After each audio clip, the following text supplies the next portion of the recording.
Thakurnagar ঠাকুরবাড়িতে SIR বিরোধী অনশন মঞ্চে গেলেন মমতা ঠাকুর। গত 5 তারিখ থেকে সংসদীয় কাজে বাইরেই ছিলেন তিনি। বাড়ি ফিরেই শটান অনশন মঞ্চে হাজির হলেন সারা ভারত মতুয়া মহাসংঘের সংঘাধিপতি তথা তৃণমূলের রাজ্যসভার সাংসদ। তবে তিনি অনশনে অংশগ্রহণ করবেন কিনা তা এখনো জানাননি। কিন্তু তাদের এই আন্দোলনে যারা পাশে দাঁড়াবেন তারা হরিচাঁদ গুরুচাঁদের কাজ করছেন বলে দাবি করেছেন তিনি। এদিকে মতুয়াদের আমরণ অনশন মঞ্চে নতুন করে গুরুতর অসুস্থ হয়ে পড়েন নদিয়ার ঘোলার বাসিন্দা 65 বছরের নিতাই মণ্ডল। বনগাঁ মহকুমা হাসপাতালে ভর্তি রয়েছেন তিনি। এদিন তার সঙ্গে দেখা করেন মমতা ঠাকুর, তার খোঁজ খবর নেন। এসআইআর বাতিলের দাবিতে আমরণ অনশনের ডাক দিয়েছিলেন সারা ভারত মতুয়া মহাসংঘের সংঘাধিপতি তথা তৃণমূলের রাজ্যসভার সাংসদ মমতা বালা ঠাকুর। তার আশঙ্কা ছিল এসআইআর হলে মতুয়া সম্প্রদায়ের বহু মানুষের নাম বাদ যাবে, তাই মতুয়া সম্প্রদায়ের কোনো ভোটারের নাম যেন বাদ না দেওয়া হয় সেই দাবি তোলেন তিনি এবং তার দাবি করেন আমরণ অনশনে বসেন মতুয়ারা। সোমবার সেখানেই যান মমতা ঠাকুর।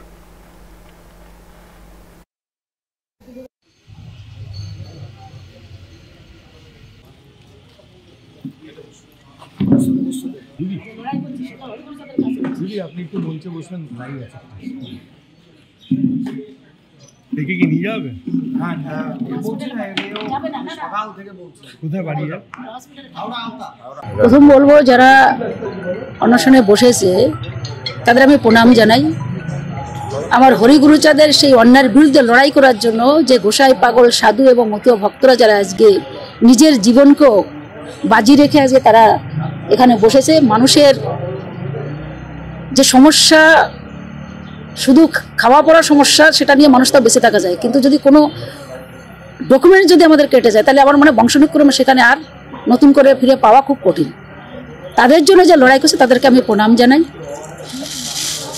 যে তারা মানুষের জন্য যে ইতিহাস তৈরি করলো আমার হরিগুরুচাঁদের, যতদিন মতো ধর্ম থাকবে তারা স্মরণের অক্ষরে লেখা থাকবে তাদের নাম।